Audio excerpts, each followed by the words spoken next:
He came home and found his maid kneeling, crying. It wasn't physical pain, it was something much deeper. What began there would turn into a forbidden love. If you like stories of love and romance, watch until the end, subscribe to this channel and leave a comment telling us where you're watching from. Emily always arrived at 6 o'clock sharp in the morning. The doorman of the Mandarin building barely glanced up as she passed through the lobby with her worn bag and shoes that made too much noise on the marble floor. She was just another invisible employee in the silent machinery of that luxury building in the heart of Wall Street, New York City.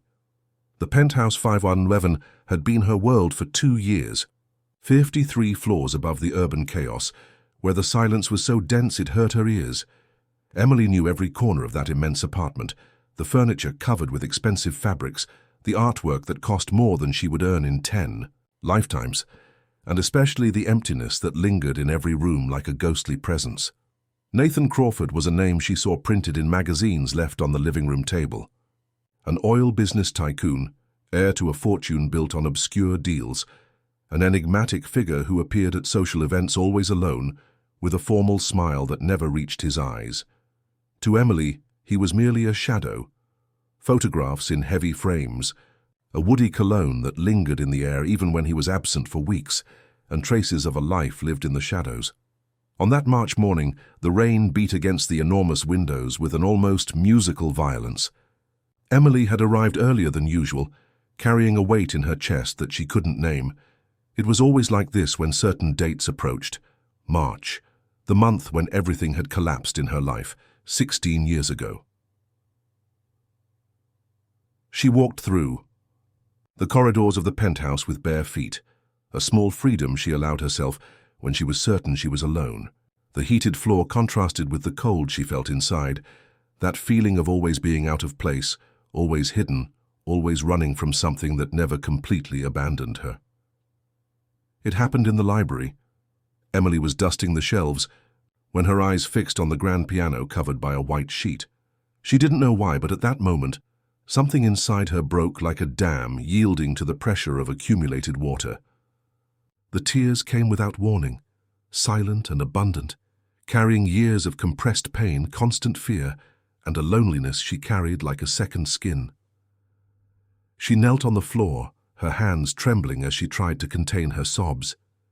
It was a cry that came from far away, from the 17-year-old girl who had fled in the middle of the night, from the years lived looking back in fear of being found, from the permanent feeling of being a stranger in her own life. Emily didn't hear the footsteps in the hallway.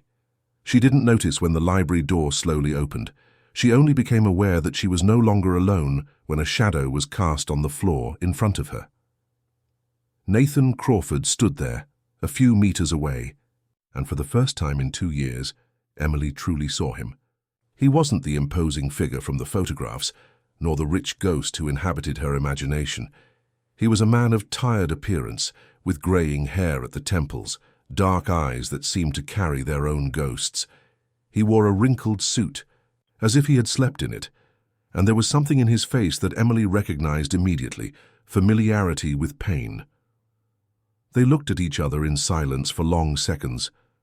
Emily tried to compose herself, wiping her face with the backs of her hands, but the tears continued to flow as if they had a will of their own.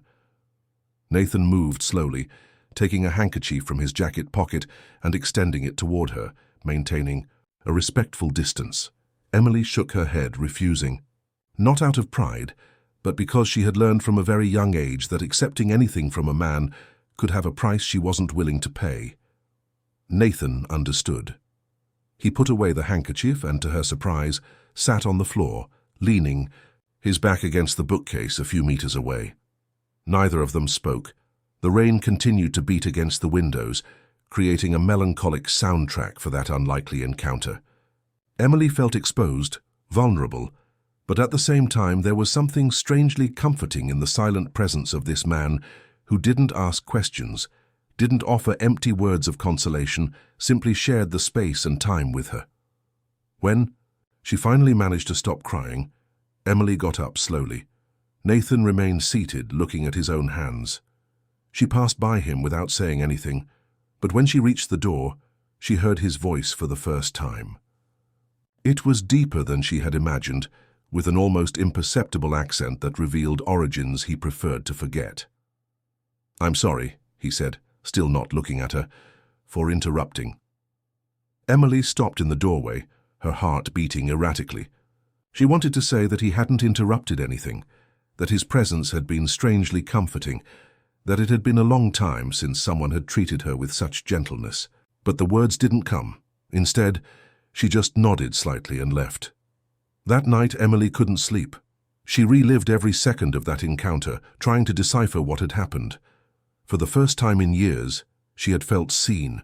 Not just observed or judged, but truly seen. And that frightened her more than any persecution from the past. The following days brought a subtle but undeniable change to the routine of Penthouse 511. Emily arrived at the same time, did the same work, but now there were signs that Nathan was present in a different way. They weren't casual encounters. He seemed to carefully avoid them, but small traces of an attentive presence that left her uneasy. On Monday, she found a book of poetry open on the living room table. "Robert Frost," she read quietly, recognizing the name she had mentioned once without thinking, when talking to herself while cleaning. It was an old habit, conversing with herself to break the oppressive silence. She never imagined that someone was listening. On Tuesday, it was the vinyl record that started playing exactly when she entered the library. Billie Holiday sang "Strange Fruit" with that voice that seemed to carry all the world's pain. Emily stopped working to listen, and that's when she realized it wasn't a coincidence. Someone had programmed that for her.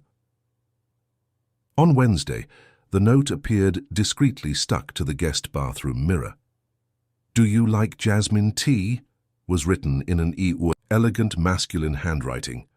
Emily tore off the paper with trembling hands, as if it were evidence of a crime. But she kept it in her uniform pocket. Nathan was circling her. That was the right word. He wasn't invading her physical space, but he inhabited her mind in a way she couldn't control. Emily began to pay attention to details that previously went unnoticed. The coffee cup still warm in the sink, the desk chair slightly misaligned, the more intense smell of his cologne in certain rooms. It was dangerous. Emily knew she was entering unknown territory, but something inside her, a part that had been silenced for so long, was beginning to awaken. It was the desire to be seen, to exist for someone beyond herself, and that terrified her more than any ghost from the past. The truth about Emily was a wound that had never completely healed. At 17, she had lived in a religious community in rural Virginia, a kind of cult led by a man named Joshua Matthews. Her family had joined the group when she was only 8, after her father's traumatic death in a work accident. Her mother, Faith, had plunged into religion as one drowns in despair, and Emily was dragged along. The community preached absolute purity, female submission, and blind obedience to the leaders. The women wore long clothes, always kept their hair tied back, and lived under constant mutual surveillance. Emily grew up believing that any desire, any thought that strayed from Joshua's teachings was a mortal sin that would condemn her to eternal fire. At 16, she was chosen to marry Joshua, who was then 43. The marriage would be a blessing, a way for her to serve the divine purpose. Emily knew what that meant. She had seen other girls being blessed, and then walking through the community with dead eyes, prematurely pregnant, subjected to a man who used God as an excuse for his own desires. The night before the wedding, Emily found a small rusty key hidden among her mother's belongings, who had died 2 years earlier from tuberculosis. Along with the key, there was a yellowed letter. "My daughter, if one day you need freedom, look for the door that this key opens. Your grandmother left you an inheritance that they cannot touch." Emily never knew which door it was, but the key became her secret talisman. In the early morning of what would be her wedding day, she fled. She took only the clothes on her body, some documents, and the mysterious key. She walked 15 kilometers to the nearest town, took a bus to Richmond, and then to New York City. Since then, she had lived in fear. Joshua had influence, money, and followers in various cities. She always knew that one day he might find her. Nathan, in turn, carried his own shadows. The son of a military colonel and an alcoholic socialite, He had grown up in a family where affection was synonymous with weakness. He learned early to use power as a shield and distrust as armor. He built a business empire based on questionable transactions, always on the fine line between legal and criminal. 3 years earlier, his life had been shaken by an accusation that almost destroyed everything. Melissa, a 22-year-old intern, accused him of sexual harassment. She claimed that he had used his position to pressure her into intimate relations, promising promotions and threatening dismissal. The case was hushed up by an expensive team of lawyers and a $1 million settlement sealed with confidentiality clauses. But Nathan never knew the complete truth. There were confused memories from that period. He drank a lot, took anxiety medications that altered his perception. He remembered intimate conversations with Melissa, moments when she seemed receptive, interested. But there were also gaps, moments when he woke up not knowing exactly what had happened the night before. The doubt corroded him. Was he capable of having forced a situation? Had he used his power abusively? Or had Melissa taken advantage of his vulnerability to get money? The uncertainty transformed him into an even more reclusive man, afraid of his own impulses and unable to trust in any intimate relationship. Now, observing Emily from a distance, Nathan felt the awakening of feelings he believed he had buried forever. There was something in her fragility that touched him deeply, but also terrified him. He didn't trust himself, he didn't trust his intentions, and mainly, he didn't trust in the possibility that someone like Emily could see him as something beyond a threat. On Thursday of that week, Emily found a cup of jasmine tea still steaming on the kitchen table when she arrived at work. Next to it, a simple note, "I hope you like it." She hesitated for long minutes before tasting it. The tea was perfect, neither too strong nor too sweet, and as she drank, she felt something she hadn't experienced for years, the sensation of being cared for. It was dangerous but also irresistible, and for the first time Emily wondered if it was worth taking that risk. The first real encounter happened on a rainy Friday in April. Emily was cleaning the windows in the living room when the lights went out. The entire building plunged into darkness, and the service elevator, which she used to carry cleaning products, stopped between the 40th and 41st floors. She was alone in the cabin, or at least she thought she was, when she heard breathing that wasn't her own. Nathan was there in the opposite corner, invisible in the total darkness. Emily felt her heart race, not from fear, but from an anxiety she couldn't name. "Don't worry," he said, with that deep voice she had heard only once. "It's just a power outage. It will come back in a few minutes." But the minutes turned into an hour, and in that hour, in the absolute darkness of that confined space, something changed between them. They didn't talk much. Nathan asked if she was okay, if she was afraid of closed spaces. Emily replied that she wasn't, but her voice trembled. Not from claustrophobia, but from the intensity of being so close to him. When the cold began to bite, the heating system had stopped along with the power. Nathan took off his jacket. Emily heard the movement of clothes, the whisper of fabric. Then she felt the warm weight of the coat enveloping her shoulders. He had moved in the dark, come close enough to cover her, but without touching her.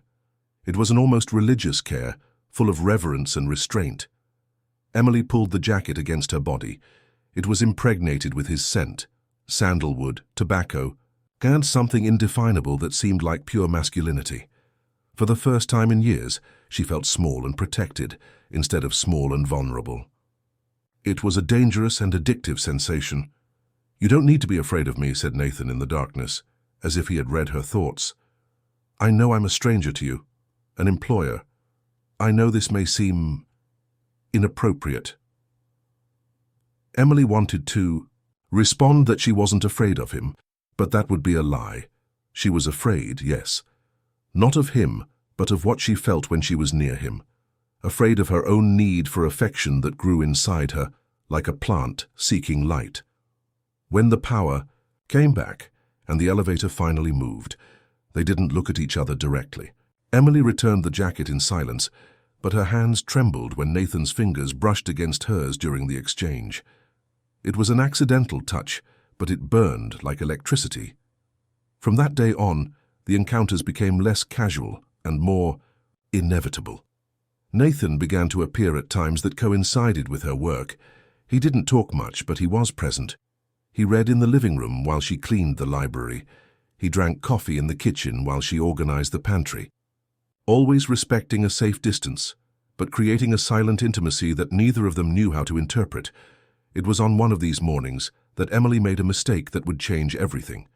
She had slept poorly, nightmares about Joshua, had woken her several times, and arrived at work still drowsy. She forgot to knock on the master bedroom door before entering to change the bedding. Nathan was there, sitting in the armchair next to the bed, wearing only a white t-shirt and pajama pants, reading a book in the half-light filtering through the heavy curtains. His hair was disheveled, there was shadow of stubble on his face, and he looked more human, more vulnerable than Emily had ever seen him. They looked at each other for seconds that seemed like hours. Emily was wearing only the thin nightgown she wore under her uniform. She had taken off the dress in the hallway, intending to put it on again after finishing in the bedroom. The transparent fabric left little to the imagination, and she felt exposed in a way that went far beyond the physical. Nathan didn't immediately avert his gaze. His eyes traveled over her body with an intensity that made Emily feel as if she were burning from inside. It wasn't a predatory or objectifying look. It was pure desire, but also reverence, as if he were seeing something sacred that he didn't consider himself worthy of contemplating. "I'm sorry," said Emily, but she didn't move to leave. "No," replied Nathan, closing the book slowly. "Don't apologize." They stayed like that, looking at each other, until Emily felt she couldn't breathe anymore if she didn't leave. She turned quickly and practically ran out of the room, her heart beating so hard she was sure he could hear it. That night, neither of them slept. Nathan spent hours walking through the penthouse, fighting against impulses that he didn't know if they were genuine or dangerous. The image of Emily in that nightgown was etched in his mind, but not in a merely sexual way. It was her vulnerability that attracted him, the way she had looked at him, not with fear, but with a shy curiosity, that awakened in him protective instincts he didn't know he possessed. But doubt corroded him. Was this what he had felt for Melissa too? Was this how it had all started before? Nathan couldn't distinguish between genuine desire and the possibility of repeating destructive patterns. The uncertainty about his own past made him question every thought, every impulse. Emily, in her small apartment in Queens, relived every second of that encounter. The way Nathan had looked at her awakened sensations she didn't know existed. During her entire adolescence in the community, she had learned that desire was sin, that the female body was temptation and shame. But under Nathan's gaze she had felt beautiful, desirable, alive. It was terrifying and liberating at the same time. The next day, Nathan left a note on the kitchen table. "I need to apologize for what happened yesterday. It wasn't appropriate. On my part, if you want, I can arrange your transfer to another job with excellent recommendations and a good severance package. I don't want you to feel uncomfortable or pressured." Emily read the note 3 times before fully understanding. He was offering an exit, a way for her to escape this situation before it became even more complicated. It was the action of a man who respected her boundaries, who understood the power imbalance between them. But Emily didn't want an exit. For the first time in her life, she wanted to stay. She wanted to discover what this strange connection that had formed between them meant. She wanted to explore this version of herself that awakened under his gaze. She took a pen and wrote on the back of the note, "I don't feel pressured, I feel seen." She left the paper in the same place and left. When she returned the next day, she found a white rose next to her response. No additional word was necessary. The dance had officially begun, and both knew there was no turning back. The weeks that followed were a slow mutual discovery, made of prolonged glances, whispered conversations, and a tension that grew each day like a storm forming on the horizon. Nathan and Emily began to talk, not about the present or about what was happening between them, but about the past, about the wounds that had shaped them. Nathan told her about his mother who disappeared when he was 12. She went out to buy cigarettes on a Sunday morning and never came back. She left only a note, I can no longer pretend I'm happy.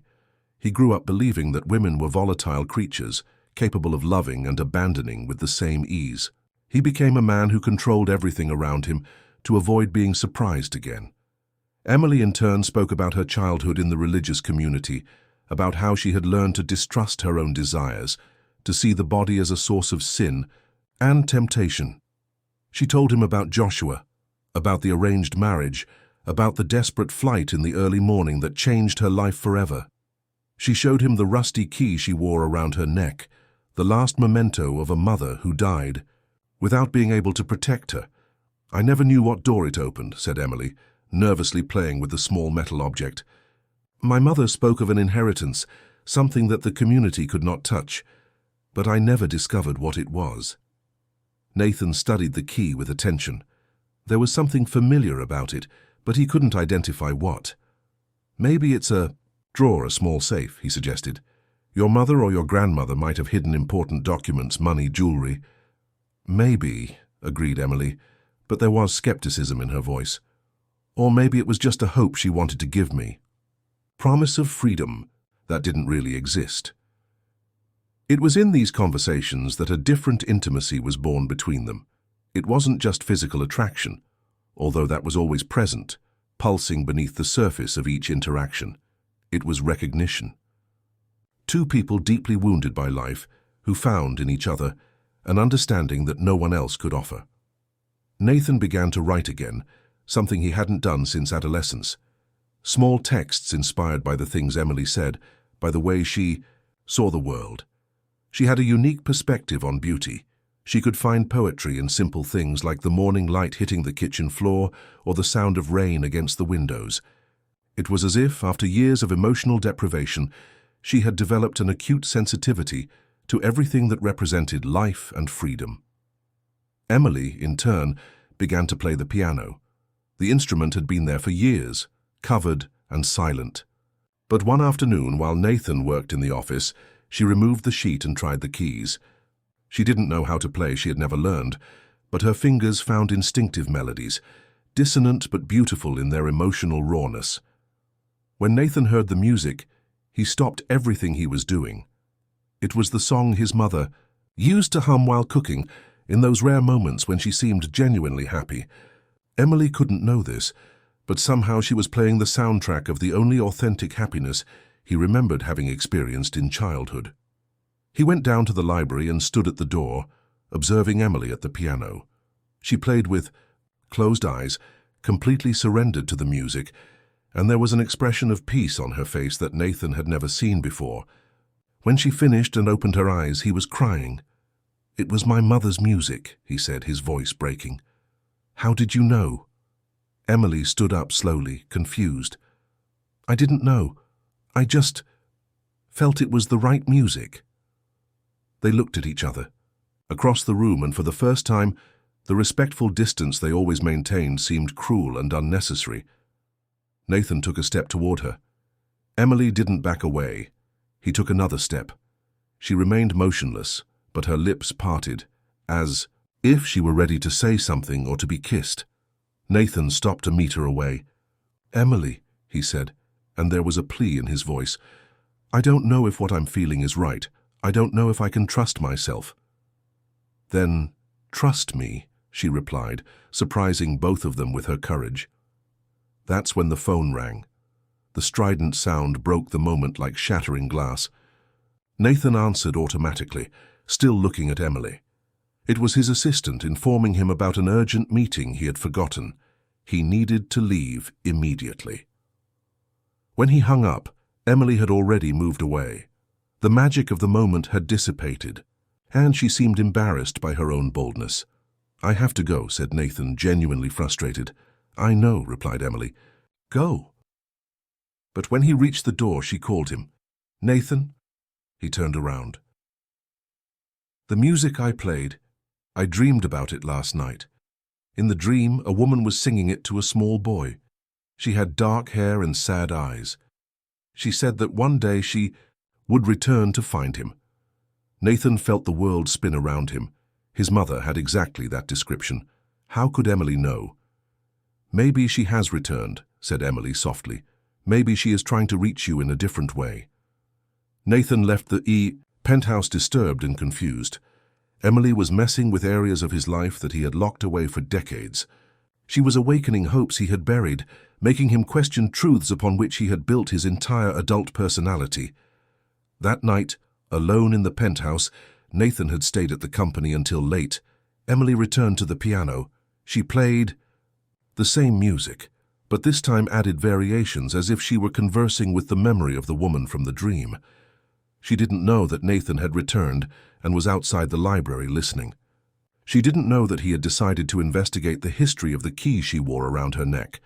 And mainly, she didn't know that the respectful distance they maintained was about to be definitively broken. Because Nathan had made a decision. Regardless of his fears, his doubts about his own character, all the risks involved, he was going to fight for what he felt for Emily. He was going to risk everything for that unique connection he had found with her. But fate, which always had a cruel sense of humor, was preparing a test for them that would question everything they believed they knew about themselves and about what they felt for each other. And that test would come from where they least expected, from the past that Emily thought she had left behind forever.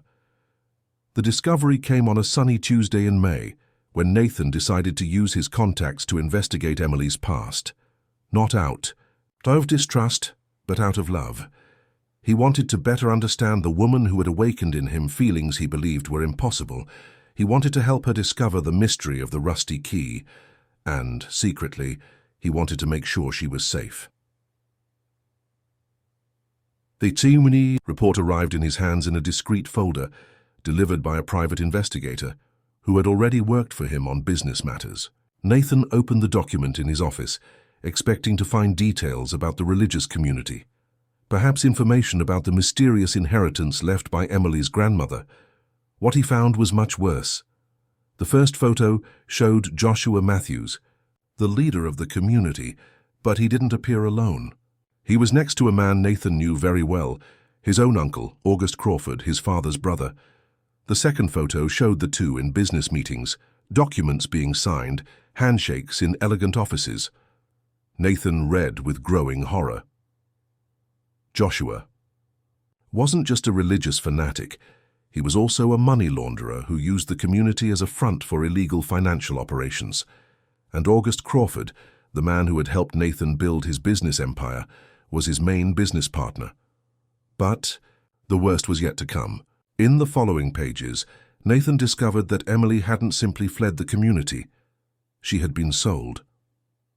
When she turned 17 and became suitable for marriage to Joshua, it was discovered that she was the daughter of Faith Miller, a woman who had stolen a significant amount of money from the community before dying.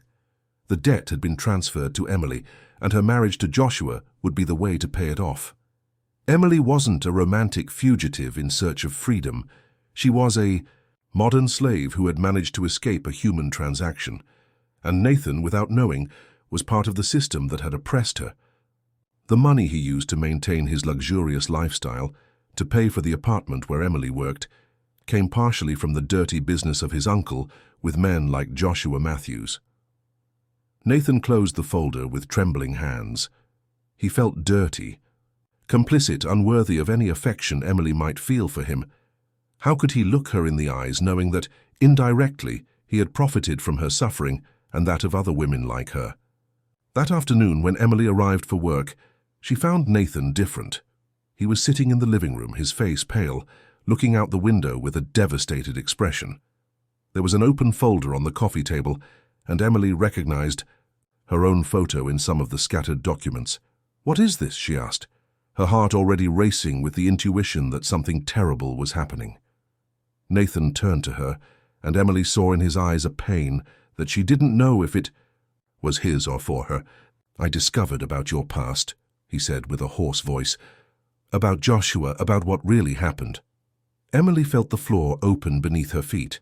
She approached the table and looked at the documents. Photos, reports, maps of the community, details about financial transactions she didn't even know existed. Her whole life was there, exposed like an open wound. "Why did you do this?" she asked, and there was more hurt than anger in her voice. "Because I wanted to protect you," replied Nathan, because I wanted to help you discover about the key about your mother's inheritance because... He stopped, unable to complete the sentence. Because you didn't trust me, Emily finished for him. No, said Nathan, standing up, because I fell in love with you and wanted to make sure I was doing everything right. I wanted to be the man you deserved. The confession hung in the air between them like a bomb about to explode. It was the first time either of them had spoken openly about love, but the moment was contaminated by the violation of privacy, by the discovery of sinister connections that neither of them had imagined. You fell in love with me? Asked Emily, temporarily ignoring the rest. Yes, said Nathan. Completely. Desperately. In a way that scares me and makes me want to be a better man. Emily closed her eyes, trying to process everything. When she opened them, there was determination in her face. Then tell me everything you discovered. Nathan hesitated. Telling would mean revealing the connections between his family and Joshua, showing her that the money that paid her salary came from the same system that had enslaved her. It would mean destroying any possibility of a future between them. Nathan, said Emily firmly, if you truly love me, tell me the complete truth. And so he told her, about August, about the illegal business, about how the Crawford family money was stained by the blood of people like her. He talked about the discovery that she had been sold as merchandise, about the invented debt, about the entire human trafficking scheme disguised as religious marriage. When he finished, Emily was crying. But they weren't tears of self-pity. It was relief. Finally, someone knew the whole truth about her. Finally, she no longer had to carry the weight of her past alone. There's one more thing, said Nathan, removing a document from the folder. The key you carry, my investigator discovered what it opens. Emily looked at the paper with curiosity. It was a property deed for a house in Williamsburg, Virginia. A small house registered in the name of Margaret Miller, her maternal grandmother. Your mother didn't lie, said Nathan. She left an inheritance for you, a house that belonged to your grandmother. It has been abandoned for years, but it's yours by right. Emily took the document with trembling hands. Why did she never tell me? Maybe she knew that Joshua would try to take the property if he discovered it, suggested Nathan. The key was a way to ensure that only you could claim what was yours. They remained in silence for long minutes, processing all the revelations. Finally, Emily spoke. And now, what do we do with all this? Nathan took a deep breath. I'm going to cut all ties with my uncle. I'm going to investigate all the family businesses and clean up everything that's dirty. It will cost a fortune, it might leave me poor, but I can no longer be complicit in this. And us? Asked Emily. What happens to us? Nathan looked at her with an intensity that made Emily tremble. That depends on you. I love you, Emily, more than I thought it was possible to love someone. But I understand if you can't forgive my connections to the people who hurt you. I understand if you want to leave and start a new life. Emily approached him slowly. When she was close enough to touch him, she reached out and gently touched his face. Nathan, she said, you are not responsible for the crimes of your family, and what I feel for you hasn't changed. What do you feel for me? He asked, covering her hand with his. Love, she replied simply. Complete, desperate, the kind that scares me and makes me want to be a better woman. That's when they kissed for the first time. A kiss full of desperation, of relief, of silent promises that they would face together any storm that came. A kiss that sealed not just the love between them, but an alliance against the world that had tried to destroy them. But neither of them knew that Joshua Matthews had discovered where Emily was, and that he was on his way to New York City, determined to recover his lost property. The days that followed the first kiss were the most intense that Emily and Nathan had ever lived. It was as if, after months of careful dancing around each other, they had finally allowed themselves to plunge into the depth of what they felt. There was no physical rush. Both carried traumas that made intimacy something complex and delicate. But there was a complete, emotional surrender. Emily began to sleep in the penthouse some nights. Nathan insisted that she stay in the guest room, respecting her time and her limits, But in the morning he always found her sleeping on the library sofa, as if she needed to be near the books and the piano that had become symbols of her newly discovered freedom.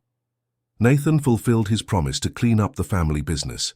He hired independent auditors, lawyers specialized in financial crimes, and even former federal agents to investigate each suspicious transaction. The process revealed a much wider scheme than he had imagined.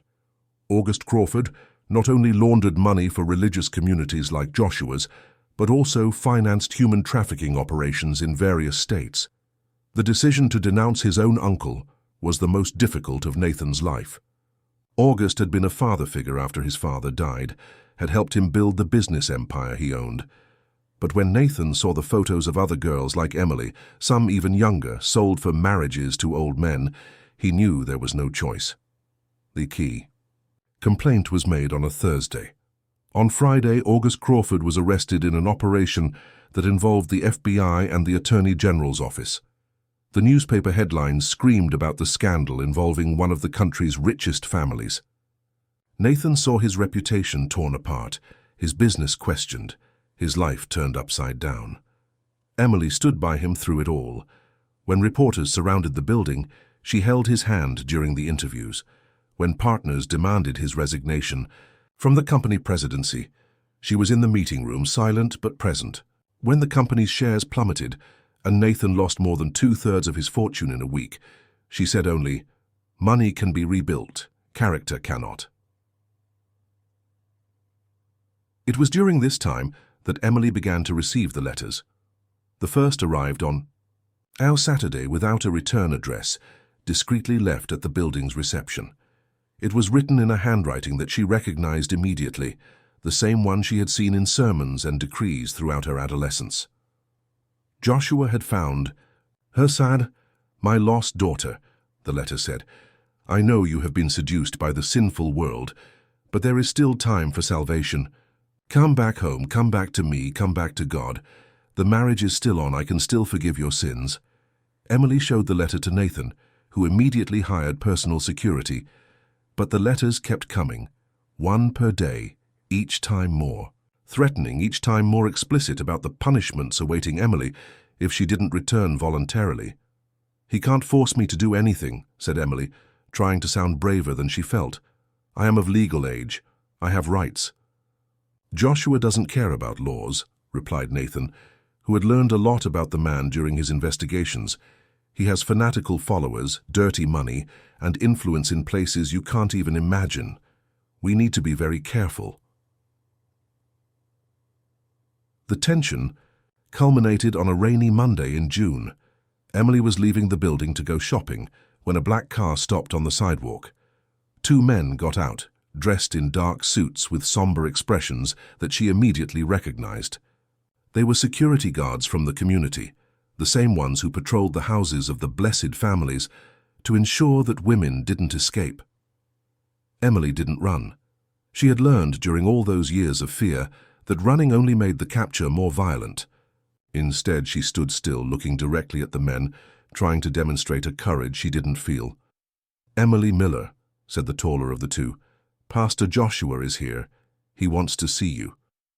"I don't want to see him," she replied, surprising herself with the firmness in her own voice. "It's not a request," said the man, taking a step in her direction. That's when Nathan appeared. He had noticed the strange movement on the street from the penthouse window and immediately came down. He brought with him Marcus, the head of security he had hired.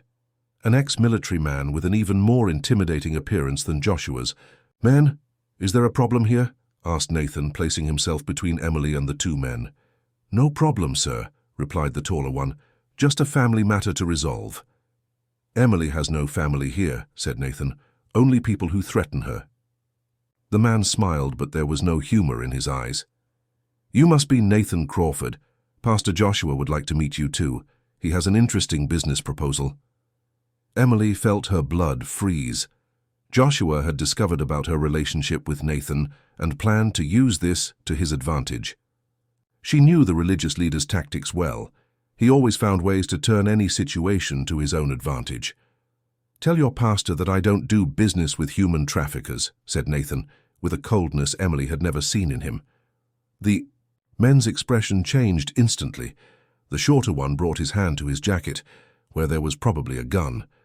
Marcus reacted immediately, positioning himself to protect Nathan and Emily. "Be careful with your words, Mr. Crawford," said the tall man. "Pastor Joshua is a man of God, and men of God know how to be persuasive when necessary." "Is that a threat?" asked Nathan. "It's an invitation," replied the man. "For all of you. Tomorrow at 3 in the afternoon at the Plaza Hotel. The pastor is staying in the presidential suite. He would very much like to meet you personally, and to talk with Emily about her future." The men returned to the car and left, leaving a sense of threat hanging in the air like toxic smoke. Nathan held Emily by the shoulders, checking if she was all right. "He can't force me to do anything," Emily repeated, but her voice trembled. "He can't."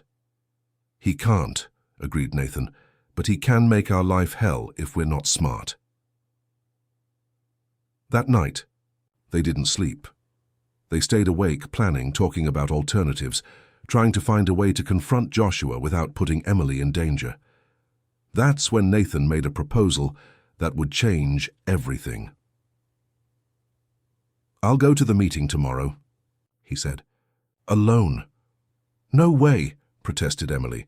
"You don't know Joshua. He's dangerous, manipulative. He can do anything." "That's exactly why I need to go," insisted Nathan. "I need to look into the eyes of the man who hurt you. I need to make it clear that you're not alone in this fight." Emily looked at him with a mixture of fear and admiration. Nathan was willing to confront one of the most dangerous men she knew just to protect her. It was a proof of love that went beyond any romantic declaration. "If you're going," she finally said, "I'm going with you." "Emily?" "No," she interrupted, him with a determination that Nathan had never seen in her. "I spent 16 years running from this man. I spent 16 years letting fear of him control my life. I'm not going to let him destroy what I've found with you without at least looking into his eyes and saying no." Nathan smiled, realizing he was seeing Emily transform into the strong woman she had always been beneath the fear. "Then we'll go together," he said, "and we'll end this once and for all."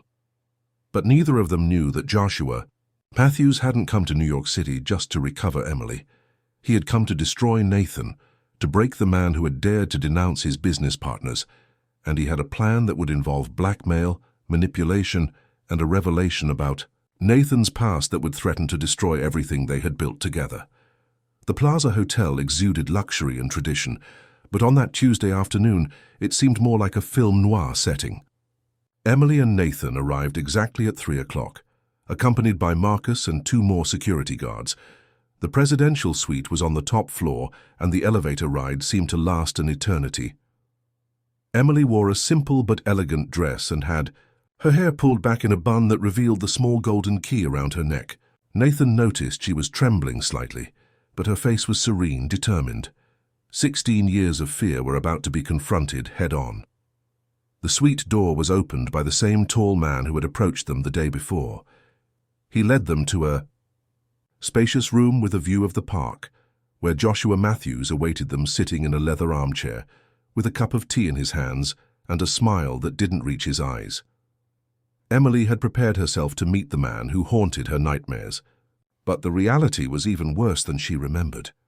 Joshua had aged in the last 16 years, completely grey hair, deep wrinkles around his eyes, but maintained the same intimidating presence, the same aura of absolute authority that had terrorized her adolescence.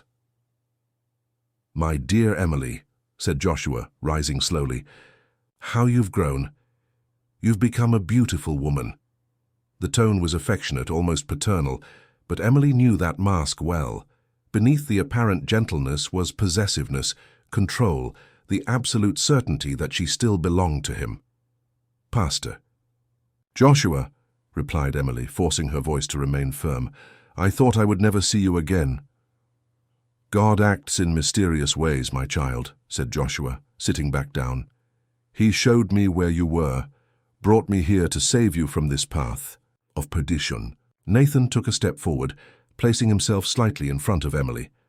"Mr. Matthews," he said with icy politeness, "Emily is an adult woman, free to make her own choices. She doesn't need to be saved from anything.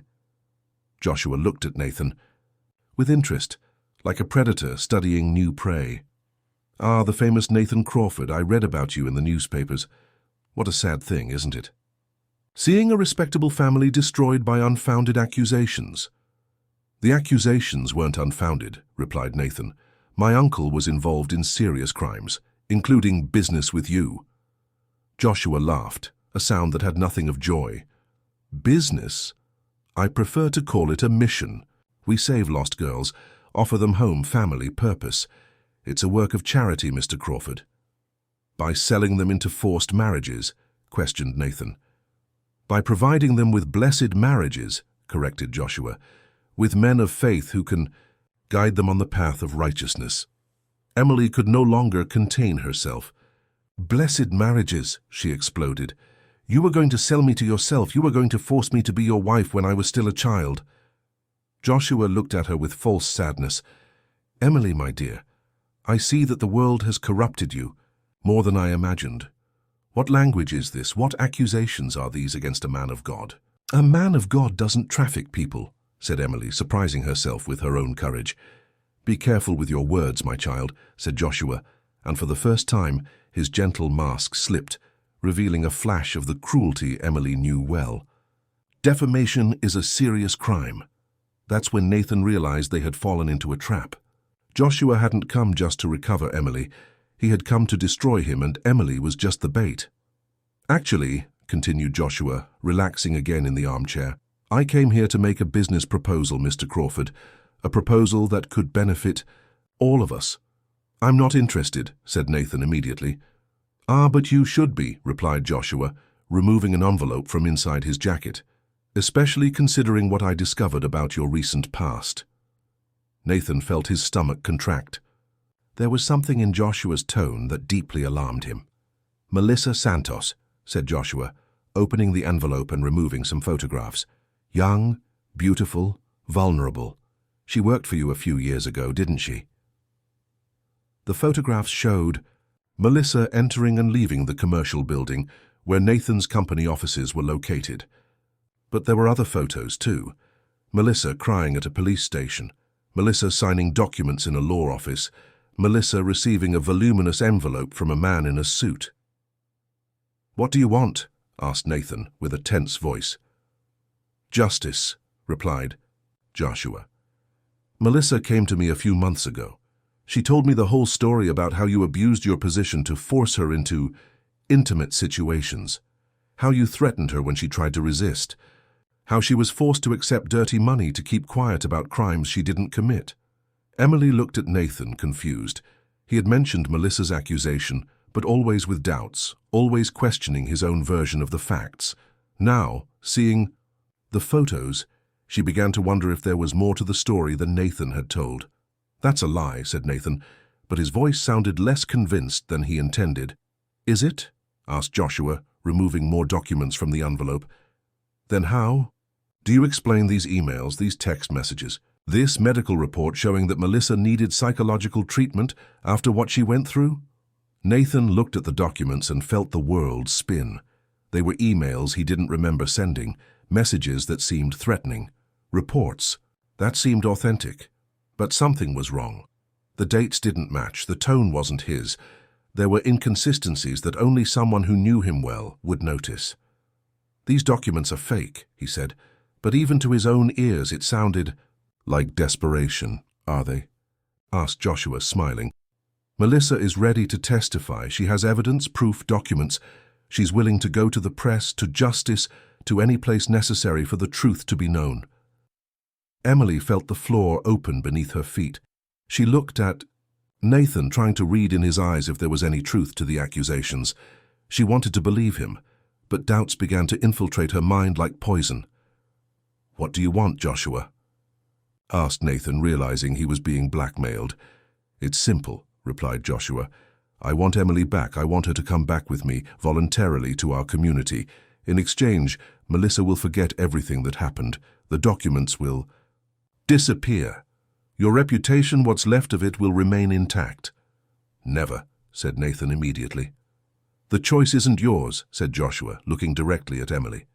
It's hers. And I'm sure that such an upright young woman wouldn't want to be associated with a man who abuses vulnerable women. Emily looked at Nathan, then at Joshua, then back at Nathan. Her heart was broken. She wanted to believe in Nathan, but the evidence seemed overwhelming. And she knew Joshua well enough to know that he was capable of completely destroying Nathan's life if he didn't get what he wanted. "I need time to think," she finally said. "Of course, my child," agreed Joshua. "But not too much time. Melissa is anxious for justice to be done. Let's save until tomorrow at noon." Nathan wanted to protest, wanted to fight, wanted to expose all of Joshua's lies and manipulations. But looking at Emily, seeing the doubt and pain in her eyes, he realized he had already lost. Joshua had found the perfect weapon to separate them: Emily's own integrity, her need to do what was right, even if it destroyed her. They left the hotel in silence. In the car, Nathan tried to explain, tried to convince Emily that the documents were fake, that it was all an elaborate setup.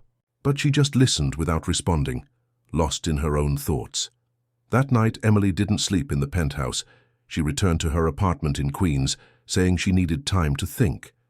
Nathan stayed alone, surrounded by luxury that now seemed empty, knowing he had lost the only thing that really mattered in his life. And in her simple room in Queens, Emily cried, clutching the small rusty key, trying to decide between the love of her life and doing what she believed was right. She didn't know that her decision would define not only her future, but also reveal the truth about who Nathan and Joshua Matthews really were.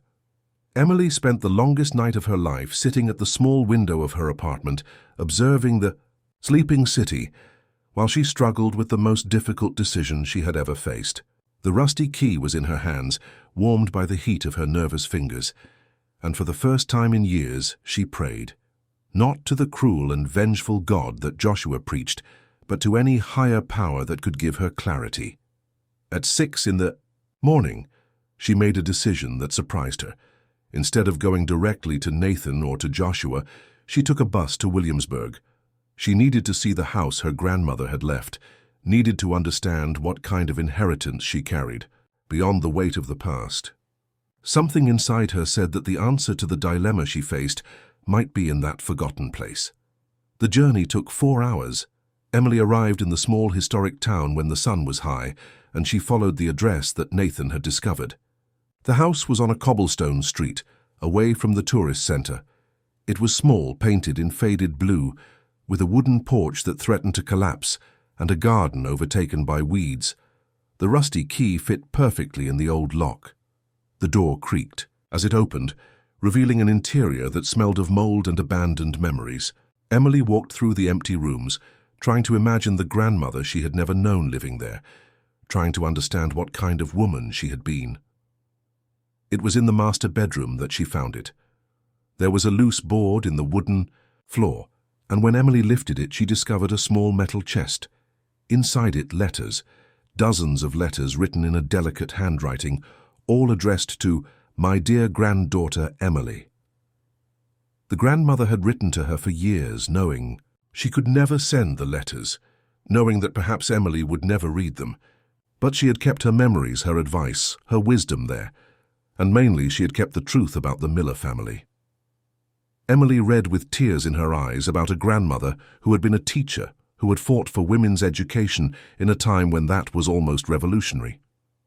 She read about her mother, Faith, a strong woman who had broken after her husband's death, looking for refuge in religion that became a prison. But it was in the last letter, dated a few days before her grandmother's death, that Emily found what really mattered, a revelation that would change everything. "My dear Emily," the letter said, "if you are reading this, it means you have managed to free yourself from the clutches of Joshua Matthews. You need to know the truth about this man. He is not the religious leader he pretends to be. He is a criminal who uses faith to hide his crimes. I have proof, documents that show his true activities. They are in the bank, in a safe that only you can open with the key I leave for you. Use this evidence to protect yourself. Use it to protect other girls like you." At the end of the letter, there was the number of a bank branch in Richmond and a safe code. Emily returned to New York City that same afternoon, but she didn't go home. She went directly to Nathan's penthouse. She found him in his office, surrounded by papers, clearly having not slept. When he saw her, he immediately stood up, hope and despair fighting in his face. "Emily, I can explain," he began. "You don't need to," she said, surprising him. "I know Joshua is lying." Nathan looked at her in confusion. "How can you be so sure?" "Because I know him better than anyone should know someone," replied Emily. "And because my grandmother left me something more than a house." She told him about the trip, about the letters, about the evidence her grandmother had kept. Nathan listened in silence, seeing Emily transform before his eyes from a frightened woman into a determined warrior. "We're going to Richmond tomorrow," said Emily. "We're going to get that evidence, and then we're going to end Joshua Matthews, once and for all." But that night, Nathan made his own discovery. He hired an expert in document forgery to analyze the papers Joshua had shown. The conclusion was clear. Everything had been forged. The emails, the messages, even the medical report. They were sophisticated forgeries, but forgeries nonetheless. More than that, the expert managed to trace the origin of the forgeries. They had been created by a company specializing in information warfare, contracted through a network of shell companies that led directly to Joshua Matthews. "He's not just blackmailing you," said the expert. "He's trying to completely destroy your credibility. These forgeries are good enough to fool journalists, perhaps even courts, at least for a while." Nathan then understood the extent of Joshua's plan. It wasn't just about recovering Emily. It was about destroying anyone who threatened his scheme, creating an example that would discourage future denunciations. The next morning, Emily and Nathan traveled to Richmond. The bank branch was in the city center, an old and respectable building that had served Virginian families for decades. The manager, an elderly man who remembered Emily's grandmother, received them with courtesy and curiosity. "Mrs. Margaret spoke about you many times," he said, as he led them to the basement where the safes were located. "She said that one day her granddaughter would come to claim her inheritance. We kept everything exactly as she asked." The safe was small, but it was full. Photographs, documents, recordings on cassette tapes, bank statements, contracts. Emily's grandmother had spent years meticulously documenting Joshua Matthews' crimes: human trafficking, money laundering, document forgery, even 2 murders that had been disguised as accidents. "My God," whispered Nathan, leafing through the documents. "She had enough evidence to put Joshua away for the rest of his life. Why? Did she never go to the police?" Emily found the answer in one of her grandmother's last notes. "Joshua has contacts in the police, in the judiciary, in the government. Margaret Miller, a retired teacher from the countryside, would never be heard. But if something happened to her, the evidence would remain protected for someone who could use it when the right time came." That's exactly what was happening. The right time had come. They returned to New York City with a suitcase full of evidence, but instead of going directly to the authorities, Nathan had a better idea. He called some investigative journalists he had worked with, set up a coordinated operation to expose Joshua on multiple fronts simultaneously. On Wednesday morning, 2 hours before the deadline given by Joshua, the headlines exploded. "Religious leader accused of human trafficking. Documents reveal forced marriage scheme. Police investigate sexual exploitation network disguised as religious community." Joshua tried to leave the hotel, but was surrounded by journalists. He tried to deny, but the evidence was overwhelming. He tried to flee, but was arrested still in the lobby of the Plaza Hotel, in a spectacular operation that was broadcast live on television. Emily watched Joshua's arrest on TV, next to Nathan, in the penthouse. When she saw the man who had tormented her nightmares being placed inside an FBI car, handcuffed and humiliated, she felt something she had never experienced: complete freedom. "It's over," said Nathan, embracing her from behind as they watched the images on the screen. "No," replied Emily, turning in his arms. "Now it's beginning." They kissed with the passion of those who had faced the worst and survived. It was a kiss of victory, of new beginnings, of promise for the future.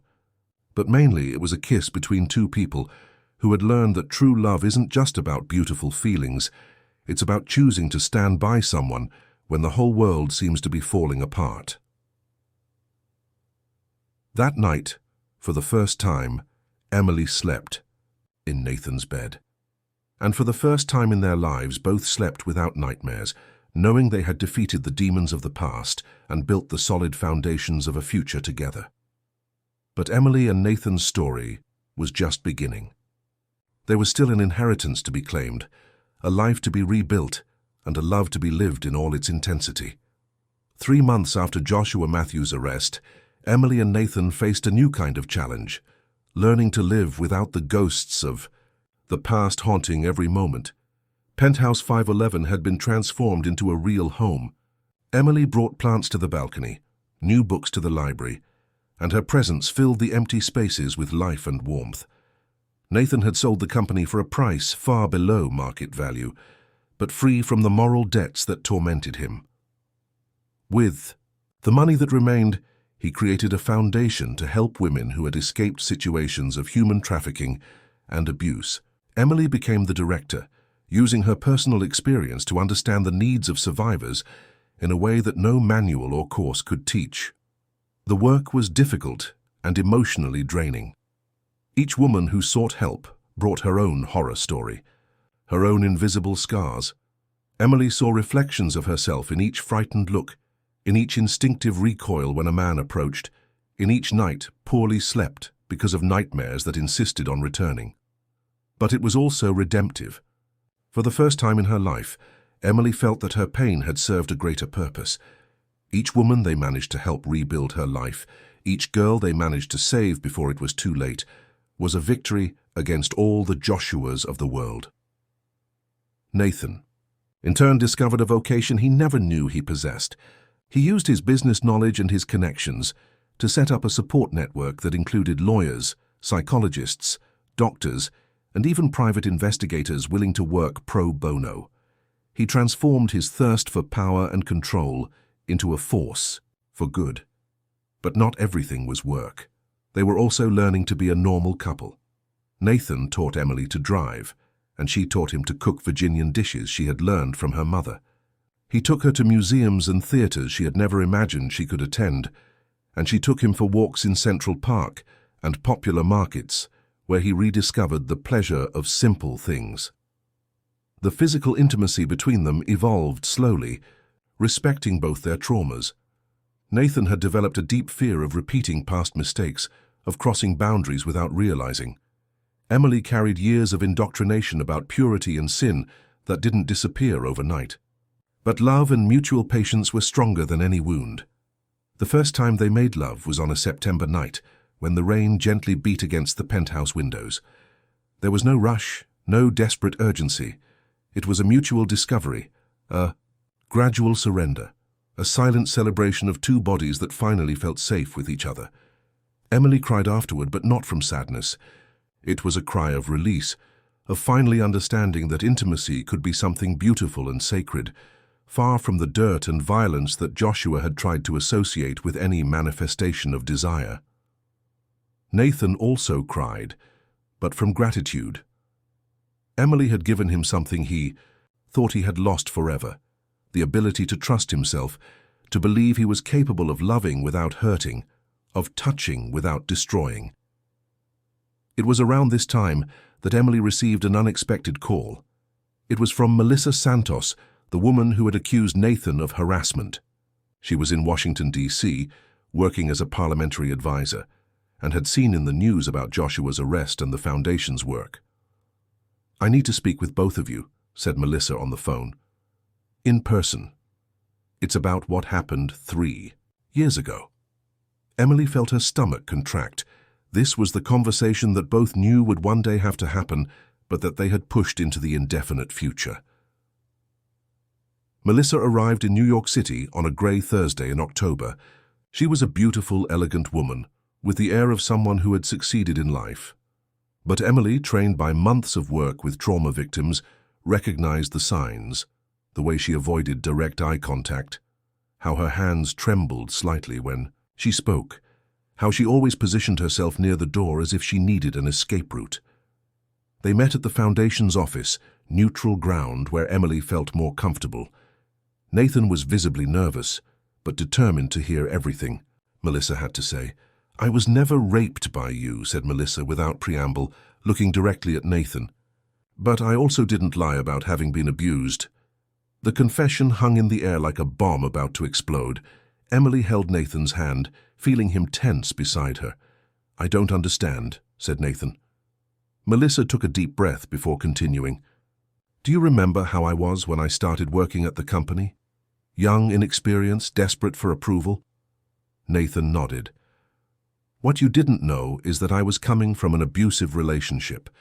My ex-boyfriend controlled me completely, isolated me from friends and family, convinced me I was worthless without him. When I managed to free myself and got the job at your company, I was completely emotionally destroyed." Emily began to understand where the story was going. "You were kind to me," continued Melissa, "kinder than any man had been, and I interpreted that kindness as romantic interest. I began to fantasize about you, to imagine we had a special connection." Nathan closed his eyes, vaguely remembering conversations that at the time he had considered only professional, but that Melissa could have interpreted differently. "When you started drinking more, taking those anxiety medications, I took advantage," confessed Melissa, her voice breaking with guilt. "You would become confused, disoriented. I would go to your office after hours, bring drinks, stay close when you were vulnerable." "Melissa," said Nathan, but she interrupted him. "Let me finish, please. I convinced myself that you wanted it as much as I did. When you were intoxicated, I initiated physical contact. I kissed you, touched you, and you responded because you're human, because you were confused by the medications and the alcohol." Emily felt nausea rising in her throat. Nathan was as pale as paper. "The next morning you never really remembered what had happened," continued Melissa, "and I would leave clues, suggest things, make you believe it had been more consensual than it really was." "Why did you do this?" asked Emily, trying to keep her voice neutral. "Because I was sick," replied Melissa, tears beginning to flow. "Because I had been abused for so long that I no longer knew how to distinguish between love and manipulation. Because I thought if I could make you fall in love with me, I would finally feel valuable." Nathan stood up and walked to the window, trying to process everything he was hearing. "When you began to pull away, when I realized I was losing you, I panicked," said Melissa. "I made the accusation because I was desperate. I thought if you believed you had hurt me, you would try to compensate by staying with me." "And when that didn't work?" asked Emily. "When you paid the settlement and I left, I realized what I had done," said Melissa. "I sought therapy, started to understand my own traumas. It took years of work to admit that I had been the abuser in that situation." Nathan turned to her. "Why are you telling this now?" "Because Joshua approached me 6 months ago," replied Melissa. "He offered money for me to lie about you, to corroborate a distorted version of the facts. He said you were corrupting an innocent girl and needed to be stopped." Emily felt anger burn in her chest. Even from prison, Joshua had tried to manipulate their lives. "I refused," said Melissa, "and when I saw the work you are doing, when I saw how many women you have already helped, I knew I needed to tell the truth. Nathan, I owe you an apology that will never be enough." Nathan returned and sat down, looking at Melissa with a mixture of relief, anger, and sadness. "You destroyed 3 years of my life," he said. "You made me doubt myself, made me fear my own impulses." "I know," said Melissa, "and I'll live with that for the rest of my life." Emily looked at the two people in front of her, a man who had been a victim of manipulation and a woman who had been a victim of abuse who became an abuser. She saw how trauma passed from person to person, creating cycles of pain that seemed endless. "Melissa," Emily finally said, "have you already sought professional help?" "Yes," replied Melissa. "I've been in therapy for 3 years. I'm much better, but I still have a long way to go." Emily nodded. "Our work here is not just with direct victims of trafficking. It's with anyone who's been hurt by these cycles of abuse. If you want, we have professionals who can help you." Melissa looked at Emily with surprise and gratitude.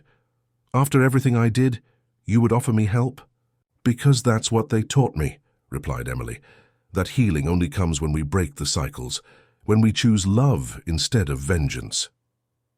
Nathan looked at Emily with renewed admiration. She had taken the most painful situation in their relationship and transformed it into an opportunity for healing for all involved. That night, after Melissa left with a promise to return to begin therapy at the foundation, Emily and Nathan talked until dawn. They spoke about forgiveness, about how trauma perpetuated itself, about how true love could be a healing force, even in the most complicated situations. "I love you," said Nathan, holding Emily's face between his hands. "For everything you are, for everything you teach me, for making me want to be a better man every day." "I love you too," replied Emily, "not despite your wounds, but including them, because they are part of who you are, and I love who you are." There was only one piece, missing to complete the puzzle of their lives, and that piece would come in the form of a question that Nathan would ask on a sunny morning in December, kneeling in the penthouse garden with a simple ring in his hands and tears in his eyes. The proposal happened on a December morning when New York City woke up covered by a golden mist that made the city seem like a dream. Emily was in the penthouse garden, watering the jasmine she had planted by the windows, when Nathan approached from behind, silently. "Emily," he said, and there was something in his voice that made her turn immediately. Nathan was kneeling, with a simple white gold ring in his trembling hands. It wasn't an expensive or ostentatious ring, but there was a small stone that shone like a crystallized tear under the morning light. "I know our beginning wasn't traditional," he said, his voice breaking with emotion. "I know we come from different worlds, that we carry scars that may never completely disappear.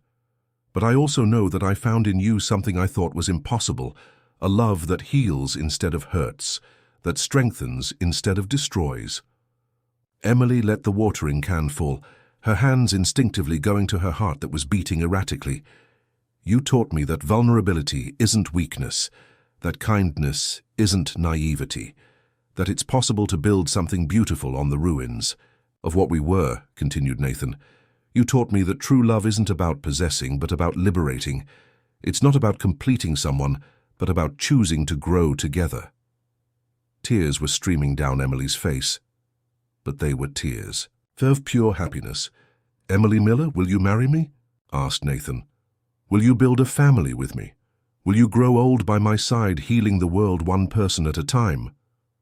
Emily's answer came not in words, but in a rush that took her straight into his arms. They kissed there, in the suspended garden of the penthouse, with the entire city spread at their feet like a promise of infinite future. "Yes," whispered Emily between kisses. "Yes, yes, 1,000 times yes." The wedding happened 6 months later, in a small but meaningful ceremony. Emily wore the simple dress she had chosen herself, without the pressure of standards imposed by others. Nathan wore a dark suit, but carried in his pocket the same rusty key that Emily had carried for years, now transformed into a symbol of all the doors they had opened together. The ceremony was celebrated in the garden of the house in Williamsburg that Emily had inherited from her grandmother. They had renovated the place with care, transforming it into a rest home for women in the process of recovery. The garden, once overtaken by weeds, now flourished with roses, jasmine, and all the flowers that Emily had learned to love. The guests were few, but special. Melissa was there, already integrated into the foundation's work, helping other women, who, like her, had lost themselves in the labyrinths of trauma. Some of the women that Emily and Nathan had helped were also present, witnessing that it was possible, yes, to rebuild a life from the ashes of the past. The ceremony was officiated by a justice of the peace who was also a survivor of domestic violence. When she asked for their vows, Emily and Nathan had prepared their own words. "Nathan," said Emily, holding his hands in hers, "you found me at a moment when I was broken, but you didn't try to fix me. Instead, you helped me discover that the cracks were exactly the places where the light could enter. I promise to love you not only on the easy days, but especially on the difficult ones. I promise to be your partner in healing." your accomplice in transforming the world, your life companion in all the adventures yet to come." "Emily," replied Nathan, his voice firm despite the tears. "You taught me that strength doesn't come from never falling, but from always getting up. That courage isn't the absence of fear, but love greater than fear. I promise to protect your freedom as I protect my own life. I promise to grow by your side, to learn from you, to build with you a legacy of love that goes far beyond the two of us." When they kissed as husband and wife, the guests didn't applaud, they cried, because everyone there knew the price that this love had cost, how many battles had been fought for this moment to be possible. The party was simple, with live music played by a guitarist they had met at the foundation, a former drug addict who had found in music a way to channel his pain into beauty. Emily danced with Nathan in the garden under the stars, and for the first time since she could remember, she felt complete. 2 years later, Nathan and Emily received a call that would change their lives once more. It was from the Attorney General's office, informing that the case against Joshua had resulted in a 25-year prison sentence. More importantly, the investigations had dismantled a national human trafficking network, resulting in the liberation of more than 200 women and girls. "It's over," said Emily, hanging up the phone. "Really over." But Nathan smiled, pointing to Emily's slightly rounded belly. "No," he said, "now it's really beginning." Emily was 4 months pregnant, a girl, they discovered later. They decided to name her Margaret, in honor of the grandmother who had left the keys to freedom. The foundation had grown beyond their most optimistic dreams. They now had offices in 5 states, a team of 50 people, and had helped more than 1,000 women rebuild their lives. Nathan had discovered a vocation for social advocacy, studying law at 45 to better understand how to use the law as an instrument of justice. Emily had become a recognized speaker, telling her story at universities, conferences, and corporate events. She always ended her speeches with the same phrase: "Love isn't what happens when everything is perfect. Love is what we choose when everything seems impossible." 5 years after the wedding, they had 2 more children, twins who inherited their father's dark eyes and their mother's silent determination. Penthouse 511 had been transformed into a true home, full of children's laughter, the smell of home-cooked food, and the constant sound of the piano that Emily played every morning. Nathan never completely recovered the wealth he had had before, but he discovered he didn't need it. The real wealth was in lazy mornings with Emily, in the stories he told his children before bed, in the work that made a difference in real people's lives. Emily never completely lost her fear. Some scars are too deep to disappear completely, but she learned that courage isn't the absence of fear. It's love greater than fear. And her love for Nathan, for their children, for the life they had built together, was infinitely greater than any shadow from the past. On a winter night, 10 years after they met, Emily and Nathan were on the penthouse balcony, observing the city that shimmered below. The children slept in their rooms, the house breathed peace, and the future stretched before them full of possibilities. "Do you regret anything?" asked Emily, nestling in his arms. Nathan thought for a moment. "I regret having taken so long to find you," he finally said. "I regret all the years I lived without knowing what it was to truly love. And I regret having run for so long," said Emily, "having thought I didn't deserve to be loved." "But I wouldn't change anything we went through to get here," said Nathan. "Neither would I," agreed Emily, "because everything, the pain, the fear, the mistakes, the tears, everything was part of the path that brought us to this moment."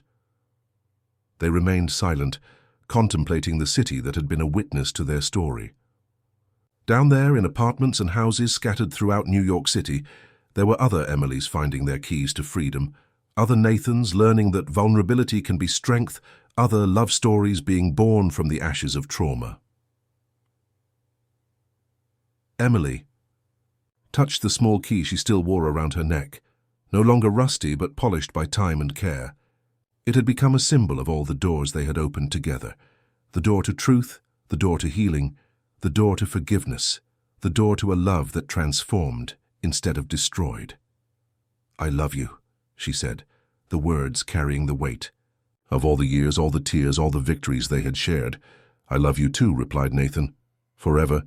And in the city that continued pulsing below, two people who had found in each other the redemption they didn't even know they were looking for, wrote with their lives